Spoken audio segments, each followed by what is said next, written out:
suis volailler au marché de Talensac à Nantes. Alors chez nous, on travaille, oui, la pintade sous toutes ses formes, selon les terroirs déjà de production. On va travailler avec des pièces qui sont de l'Inde, des Landes et de Chaland, par exemple, avec des typicités d'engraissement qui leur sont propres et singulières. Et ensuite, on va les travailler en pièces entières, forcément, pièces détaillées, les cuisses, les suprêmes.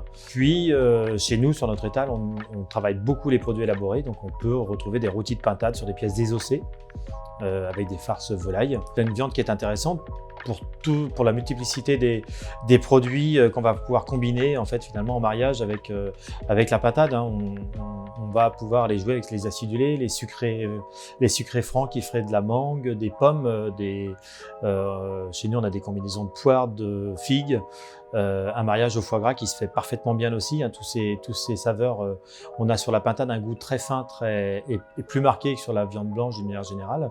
Donc on a des combinaisons aromatiques plus intéressantes. J'ai découvert la pintade très tôt puisque je suis issu du milieu agricole et chez nous on avait un poulailler. Le souvenir qui me revient comme ça d'un coup, c'est plutôt les préparations de ma grand-mère. J'ai un souvenir plutôt d'une pintade cuisinée à la cocotte, en pintade entière et qui cuit tranquillement dans une grosse cocotte en fonte au four.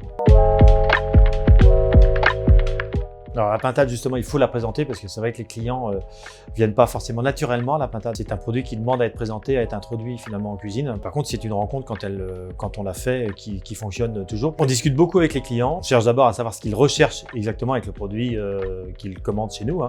Vraiment s'intéresser au fait qu'ils cherchent à les faire plutôt en cuisine cocotte, en cuisson qui serait au four, et auquel cas on va affiner notre conseil. Donc proposer de couper, de vider la volaille, éventuellement de la désosser si c'était pour faire un farci dans les périodes de Noël.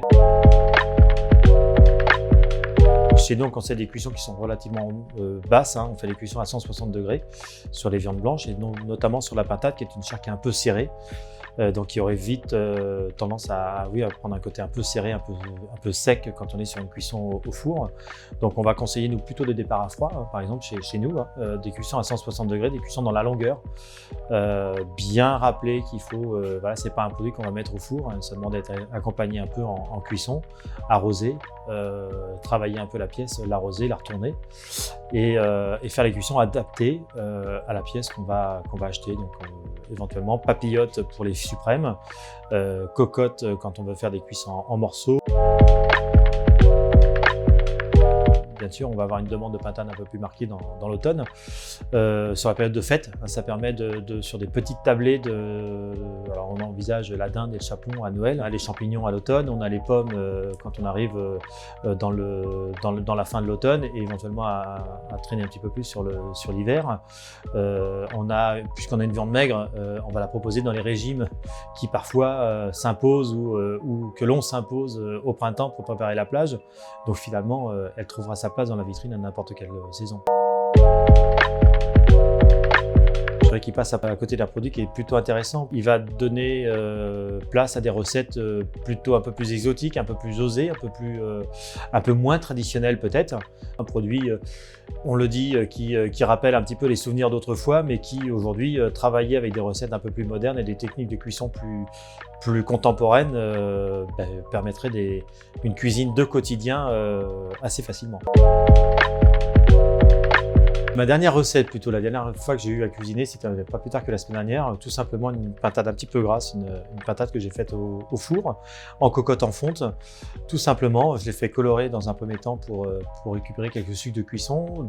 J'y ai mis tout simplement des légumes de saison, donc on a retrouvé des pommes de terre, des carottes, des navets, aussi bêtement que ça. J'ai fermé ma cocotte et je l'ai passée au four pour 2 heures à 180 degrés. La viande était fondante, les légumes s'étaient parfumés du jus de volaille. La volaille elle-même s'était parfumée et complétée du jus du goût des légumes et c'était simple et parfait.